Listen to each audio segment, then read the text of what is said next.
Hi friends, be happy and be healthy.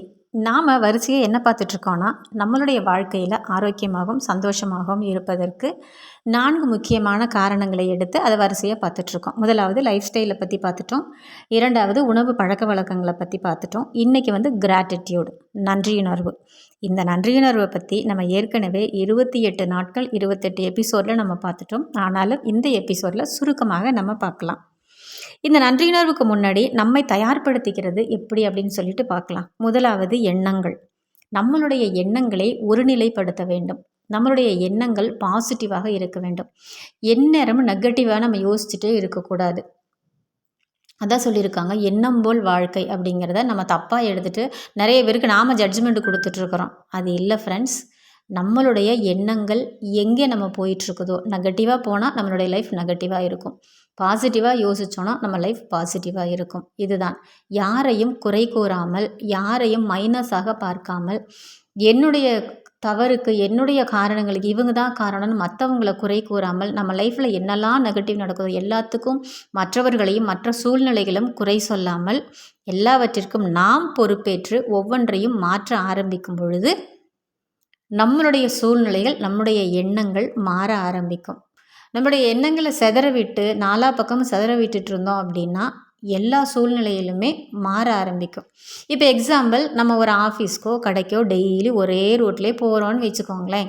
Daily ஒரே ரூட்லேயே நம்ம வேர்டுக்கு ஆட்டோமேட்டிக்காக போயிட்டுருப்போம். அது அப்படியே சப்கான்ஷியஸ் மைண்டில் பதிஞ்சிரும். ஸோ நம்மளை அறியாமல் நம்ம அந்த ரூட்டில் போயிட்டே இருப்போம். ஒரு நாள் மாற்றி லீவ் அன்னைக்கு நம்ம ஷாப்பிங்கோ வேறு இடத்துக்கோ பிள்ளைங்களை கூட்டிகிட்டோ நம்ம போகிறோன்னு வச்சுக்கோங்களேன், ஆட்டோமேட்டிக்காக நம்ம ஆஃபீஸ் போகிற ரோட்லேயே போயிடுவோம். பின்ன நம்ம சுய நினைவுக்கு வந்து ஆஹா நம்ம இந்த ரோட்டில் வந்துட்டோமே அப்படின்னு சொல்லிட்டு மீண்டும் நம்ம வண்டியை திருப்பி நம்ம எங்கே போகணுமோ அங்கே வருவோம். ஸோ அந்த இடத்துல என்ன நடக்குது, நாம் நிகழ்காலத்தில் இல்லை அப்படிங்கிறது உண்மையாகுது. ஸோ நம்ம எல்லா நேரங்கள்லேயும் நம் நிகழ்காலத்திலேயே இருந்து பழகி கொள்ள வேண்டும். நம்ம என்ன பண்ணணும் அப்படின்னா, நம்மளுடைய எண்ணங்களை நிகழ்காலத்தில் நம்ம என்ன பண்ணுவோம், நார்மலாக நேற்று பற்றி நினைப்போம், நாளைக்கு பற்றி நினைப்போம், இந்த நிமிஷம் பற்றி நம்ம நினைக்கவே மாட்டோம். நம்ம யோசனைகள் அந்த அளவுக்கு செதறிகிட்டே இருக்கும். அப்படி வரும்பொழுது நீங்கள் என்ன பண்ணுங்க அப்படின்னா, உங்களுடைய மூச்சை கவனிக்க ஆரம்பிங்க. இப்போ மைண்டு செதறுதுன்னு வைங்களேன், டக்குன்னு உங்கள் மூச்சை கவனிக்க ஆரம்பிக்கும் பொழுது உங்கள் எண்ணங்கள் கான்சன்ட்ரேஷனுக்கு வந்துடும். ஏன் அப்படின்னா, அந்த கான்சன்ட்ரேஷன் வரும்பொழுது நீங்கள் அடுத்ததை நீங்கள் யோசிக்க ஆரம்பிக்க மாட்டீங்க, நிகழ்காலத்தில் இருப்பீங்க. அப்போ எல்லா காரியங்களையும் உங்களால் சரிவர செய்ய ஆரம்பிக்க முடியும். இது என்னுடைய ப்ராக்டிக்கலாக நான் பார்த்த ஒரு காரியம், நான் அனுபவிச்சிருக்கேன். ஸோ அதனால் நான் அதை சொல்கிறேன். இரண்டாவது என்ன பண்ணணும் அப்படின்னா, நம்மை சுற்றி சுத்தமாக வைத்துக்கொள்ள வேண்டும். நம்ம ஆஃபீஸாக இருக்கட்டும், நம்மளுடைய ஆஃபீஸ் ஃபைல்ஸாக இருக்கட்டும், நம்மளுடைய வீடாக இருக்கட்டும், நம்மளுடைய பாத்ரூமாக இருக்கட்டும், நம்மளுடைய பெட்ரூமாக இருக்கட்டும், நம்மளுடைய ரிசப்ஷன் ஹாலாக இருக்கட்டும், எல்லாத்தையுமே நம்ம அழகாகவும் நேர்த்தியாகவும் வைக்க ஆரம்பிக்கும் பொழுது நம்மளுடைய மனம் அழகாக ஆரம்பிக்கும். அதையும் நான் அனுபவிச்சிருக்கேன். அந்த மாதிரி ஒவ்வொரு காரியங்களிலும் பார்த்து பார்த்து நம்ம பண்ணிகிட்டு இருக்கும் பொழுது நம்மளுடைய மனம் லேசாகி ரொம்ப அழகாக மகிழ்ச்சியாக மாற ஆரம்பிக்கும். இது ஒரு ப்ராக்டிக்கல் இஷ்யூ.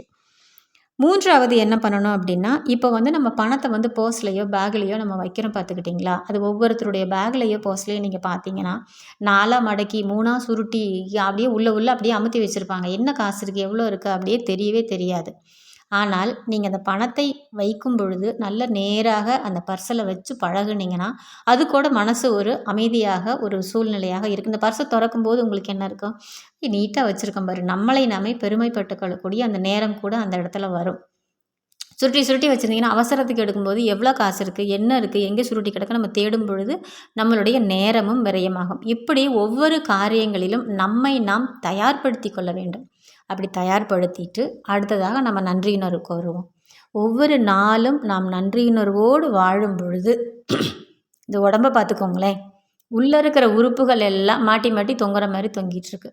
கடவுள் எவ்வளோ அழகாக படைச்சிருக்காரு பார்த்தீங்களா, அதுக்காக நம்ம நன்றி சொல்ல வேண்டாமா? ஆனால் அந்த உறுப்பையெல்லாம் நம்ம என்ன பாடுபடுத்துகிறோம், ஒழுங்காக சாப்பிடாமல் ஒழுங்காக தூங்காமல் நம்ம டென்ஷன் ஆக்கி நம்ம ஹார்ட்டை பிரச்சனை பண்ணி கிட்னியை பிரச்சனை பண்ணி வயிற்றை பிரச்சனை பண்ணி மலச்சிக்கலை உண்டாக்கி நம்ம எவ்வளோ கஷ்டப்படுத்துகிறோம் அந்த உறுப்புகளை. அந்த உறுப்புகளில் எவ்வளோ அழகாக இருக்குது பார்த்தீங்களா? அதுக்காக கடவுளுக்கு நம்ம டெய்லி நன்றி சொல்லுவோம்.